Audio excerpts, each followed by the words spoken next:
Hey everyone, welcome to Coffee Chat by Yee's Law Journal. I'm Josh, and today I'm joined by Alice. Let's grab a coffee, get comfortable, and dive into a case that's been making waves across the tech and legal worlds. Alice, did you know Meta was fined nearly $800 million for some pretty controversial practices? Wait, 800 million? That's huge. What are we talking about here? Oh, it's a big one. Meta was fined for tying its Facebook marketplace to its main platform and for unfairly using its competitors' data. These tactics gave it a major edge in the market, but they crossed some serious legal lines. Wow, so bundling unfair data practices and a giant fine. This sounds like a must-discuss topic. Exactly.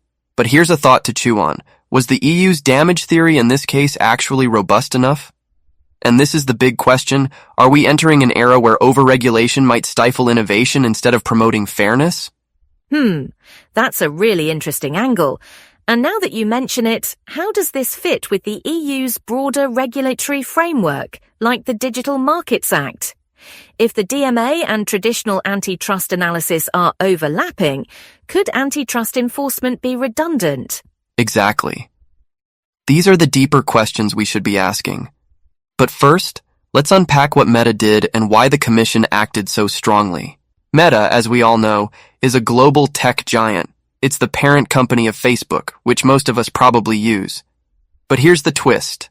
Meta also operates a service called Facebook Marketplace, where users can buy and sell goods. On the surface, that sounds pretty straightforward, right? But the European Commission dug deeper and found two major problems with Meta's business practices. First, they tied Facebook Marketplace to Facebook itself, which automatically gave every Facebook user access to the service. Wait, so whether users wanted it or not, they were just enrolled? Exactly. It's like being signed up for a service without asking for it. And since Facebook has billions of users, this gave Facebook Marketplace an almost unfair distribution advantage.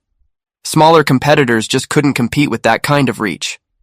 That's a tough break for independent players. They don't have the same resources, and now they're also fighting for visibility. Precisely. The second issue was even more controversial. Meta was accused of using data from other advertisers on its platforms like Facebook and Instagram to give Facebook Marketplace a competitive edge. Wait, so advertisers were paying Meta to run ads, and Meta was using the data they generated to fuel its own service? That's pretty bold. Bold is one word for it.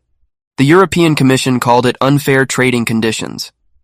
Essentially, Meta was leveraging its competitors' data to reinforce its own market dominance. Yeah, I can see why regulators wouldn't be okay with that.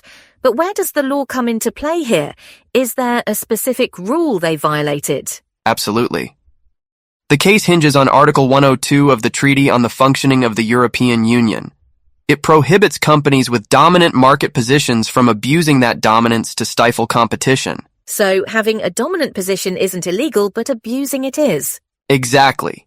Meta's practices tying services and using competitors' data were clear examples of such abuse. And that's why the European Commission came down so hard on them. And by hard, we mean nearly 800 million in fines. That's no small change. How did they decide on that amount? The Commission considers the severity of the violation, its duration, and the revenue tied to the infringement. They also looked at Meta's overall turnover to ensure the fine would act as a real deterrent. Makes sense. But here's a thought. Doesn't this level of intervention risk crossing into overregulation? I mean, at what point does regulating dominant companies become a barrier to innovation? That's a valid concern, Alice. Some critics have argued that the EU might be setting the bar too high, punishing companies for success rather than for genuine harm to consumers. And that brings us back to the damage theory. Was the harm here really clear and measurable? Or was it more about appearances? Right.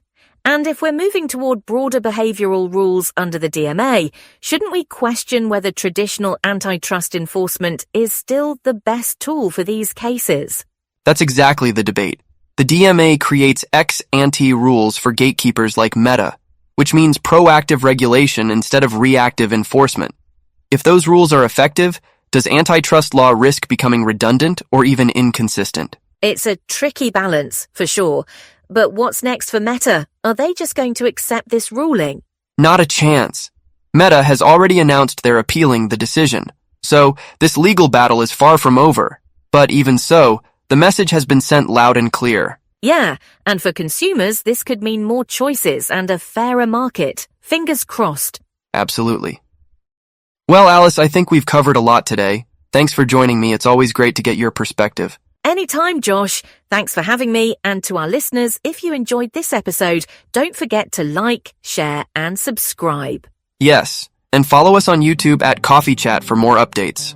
Thanks again for tuning in, and we'll see you next time on Coffee Chat by Yee's Law Journal.